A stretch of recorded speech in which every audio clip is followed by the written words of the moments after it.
Last week I made a flower pot out of wood, using a watertight insert to deal with the problem of wood and water not really getting along. I was really happy with the result, but it felt a little safe, like there was more potential in the idea.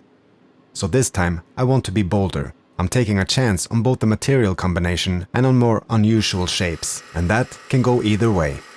At one point, it very nearly falls apart, with what might be the scariest catch I've ever had on the lathe.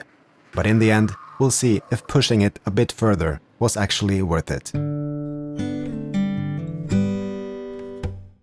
I have this large bowl blank of what I believe is cherry. When it's finished with oil, it turns almost red, and it has a really unique look. I think that could work really nicely, combined with this brass pot holder.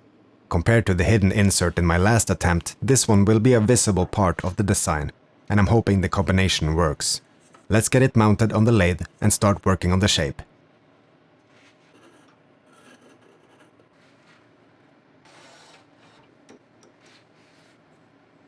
The blank is a bit uneven, so I won't be able to use the full thickness, but hopefully enough to get close to the design I have in mind.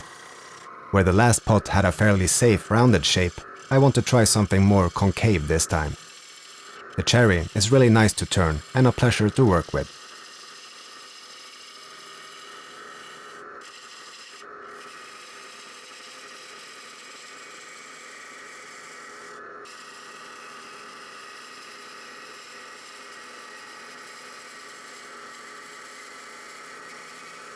Once the rough shape is established, it looks like I do have enough thickness.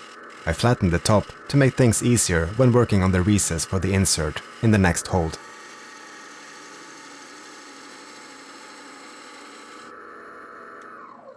There's one detail from the previous design that I really like, the floating effect, and I want that here as well. To do that, I leave a bit of material at the outer edge, so I can create a curve from where the bottom contacts the table a few centimeters in towards the center. Leaving this material will help me with the next holding method too. To make the next hold work, I need to flatten the bottom and remove the small bit of material left by the drive center.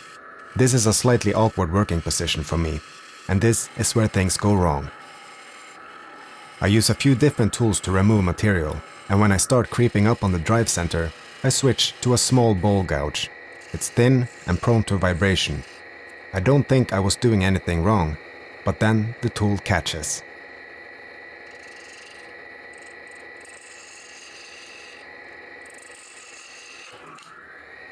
It gets dragged in between the piece and the rest, leaves a deep mark, and actually bends the tool. I almost can't believe it, but I wasn't hurt at all. Not a scratch on me, but the tool needs some adjustment. Watching the footage afterwards, I think I can see what happened. Can you? Let me know in the comments what you think.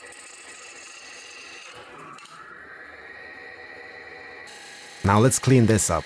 This time I'm using a sturdier bowl gouge. The catch did shift the hold slightly, so I take a light cleanup pass on all sides before cutting off what's left from the drive center.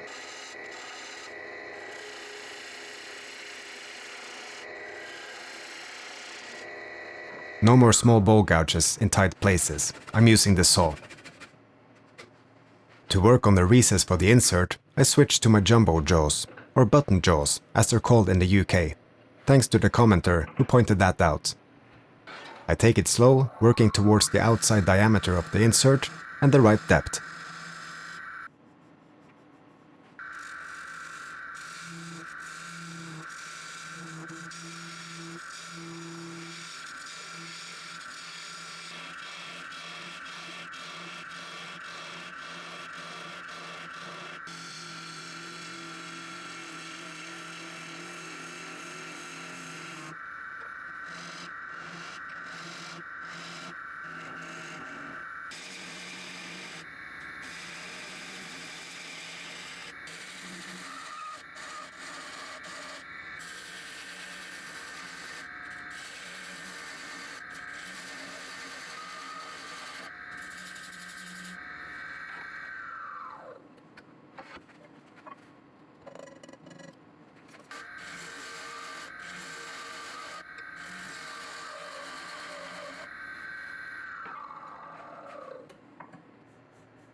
After some sanding, the top side of the piece is finished. To work on the bottom, I flip the piece and grab the insert with outward pressure inside the recess. Because of the large diameter, I have to use the button jaws again, which means I can't spin it very fast. I take it slow, removing material a little at a time.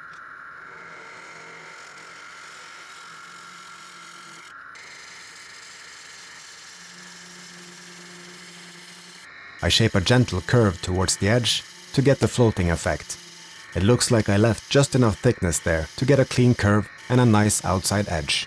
I want these edges fairly sharp, so I'll only soften them later with sandpaper. Then I shape the curve towards the center. I want to add my logo here, so this area needs to stay quite flat.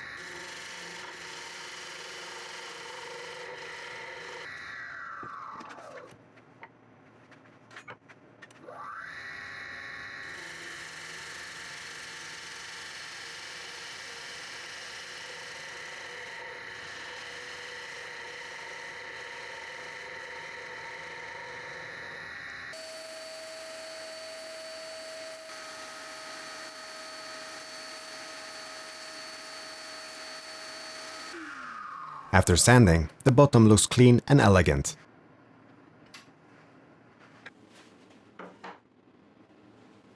I used a laser to add the logo. Because of the slight curve, the surface isn't perfectly flat, but that's where the laser works better than the branding iron. There's enough tolerance for uneven surfaces, and the engraving still comes out sharp. With wood, you never really know what you have until the finish goes on. And that's one of the things I love about it. You plan, you work, and then in the last step the piece transforms. Sometimes it confirms the idea, sometimes it doesn't. A clear oil really brings out the red in this cherry, and the grain as well, and the combination with the brass works beautifully. To finish it off, I choose a succulent. They're a safe option for wood, since they need very little water and won't create a damp environment. I'm not entirely sure what type this is, but the dark green works really well with the red cherry.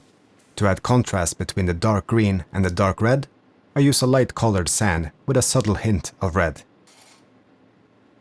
I'm very happy with how this turned out. Seeing it all come together, I think the unusual shape and the material combination really works. A fun project, minus the part where I almost lost my fingers, and a good addition to my ongoing experiments with these designs. Thanks for watching.